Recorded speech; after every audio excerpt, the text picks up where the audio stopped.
Shine परिवार के आप सभी कस्टमर, सभी एसोसिएट, आप सभी को Rashid Naseem, chairman shine group का प्यार भरा नमस्कार।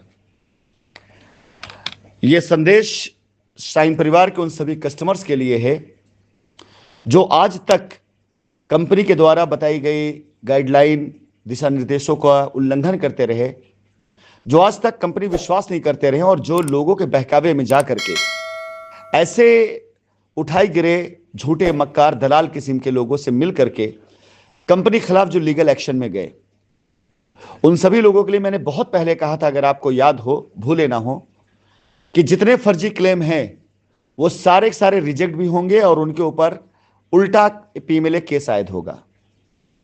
तो कुछ लोगों ने आपको गलत तरह की इंफॉर्मेशन या गलत तरीके से आपको कन्विंस कर लिया था। उस टाइम पर आपने पूछा था तो कुछ दलालों ने यह कहा था कि कंपनी अब सब पे पीएमएलए केस आयद करेगी, इसलिए जाइए कंपनी में एफआईआर करिए।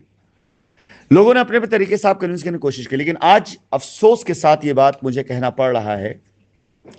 पिछले कुछ दिन पहले मैंने एक घोषणा करी थी कि बहुत जल्दी कुछ ऐसे एक्शन होने वाले हैं जिससे लीगल में गए लोग हिल जाएंगे।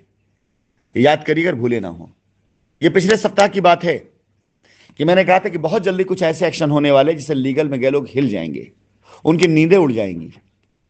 हर वो कस्टमर जो एसोसिएट रहते हुए कंपनी पे एफआईआर कराया, रिट में गया और क्लेम में आया, हर वो कस्टमर जिसने कंपनी से पैसे लिए अपने अकाउंट में और उसने सही इंफॉर्मेशन नहीं दी, हर वो कस्टमर जिसने किसी भी तरीके से कंपनी से कोई भी लाभ लिया और उसे छिपा कर रखा, हर वो एसोसिएट जिसने कस्टमर का पैसा अपने अकाउंट में लिया और उसके बाद कंपनी पे क्लेम डाल दिया, उन सब पर एक्शन शुरू हो चुका है एजेंसियों का। जल्दी आपको खबरें मिल जाएंगी और जल्दी त्राही त्राही मचना शुरू हो जाएगा। लीगल में गया हर एक कस्टमर जो गलत तरीके से गया है, बहुत जल्दी वो इस बात का अफसोस करता हुआ अपना बाल नोचता नजर आएगा कि उसने कंपनी चेयरमैन की बात क्यों नहीं मानी। मैंने बहुत पहले कहा था एग्जिट कर जाइए, मैंने बहुत पहले कहा था समझौता कर लीजिए। जो लोग आ चुके हैं वो निश्चिंत रहें, जो लोग आ चुके हैं बेफिक्र रहें, लेकिन जो लोग अब तक नहीं आए थे उनके पास अब कोई रास्ता नहीं बचा है। चलिए एंजॉय करिए।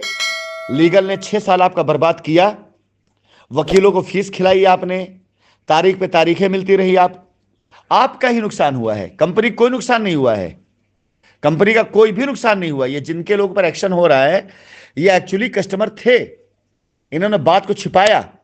अगर कंपनी पास सीधा आए होते तो कंपनी ने कुछ ना कुछ देती, लेकिन अब देना तो छोड़ो, उल्टा अब ये ऐसे चक्कर फंस गए हैं कि लाखों रुपए मुकदमे में खर्च हो जाएंगे इनके अब। और कंपनी हर चीज पर नजर रखी हुई है, कोई सेटिंग बेटिंग कुछ नहीं चलने देगी कंपनी। अगर कहीं किसी ने सेटिंग कर ली तो वो उसके लिए बर्बादी का कारण बन जाएगा, ये ध्यान रखिएगा।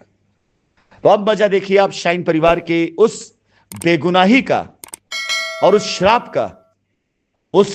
का जो गरीबों के दिल से निकला है, जो गरीब गुरबा, जो लोग एफआईआर में नहीं गए, जो लीगल में नहीं गए, जिनके घर परिवार में बच्चों की शादियां नहीं हुई फिर भी उन्होंने कंपनी भरोसा किया, जिनके बच्चों के नाम काट दिए गए स्कूल से फिर भी उन्होंने कंपनी भरोसा किया, जिनके परिवार में मौतें हो गई फिर भी उन्होंने कंपनी भरोसा किया, उनके श्राप का टाइम है ये, उनकी बद्दुआ का टाइम है ये। वो श्राप, वो बद्दुआ किसे लगेगी ये आप खुद देखेंगे। कंपनी भी लगनी होती तो कंपनी लौट के ना आती, आज मैं ये बात ना कह रहा होता, लेकिन जो श्राप, जो बद्दुआ ऐसे बेगुनाह लोगों की पड़ने वाली है ना, उन एफआईआर किए लोगों पे जिन्होंने फर्जी एफआईआर की, उन रिटों पर जिन्होंने फर्जी रिट में गए, वो अब आपको दिखाई देगा। और इसका असर अगर उन वकीलों पे ना हुआ, उन दलालों पे ना हुआ जिन्होंने आप लोगों को गलत तरीके से एफआईआर करवाई, गलत आपके क्लेम डलवाए, तो आप नाम बदल दीजिएगा मेरा। हम कुछ नहीं करेंगे, हम कुछ नहीं कहेंगे, लेकिन ऊपर वाले की लाठी में आवाज नहीं होती, लेकिन लगती बहुत जोर की है, पड़नी शुरू हो चुकी है।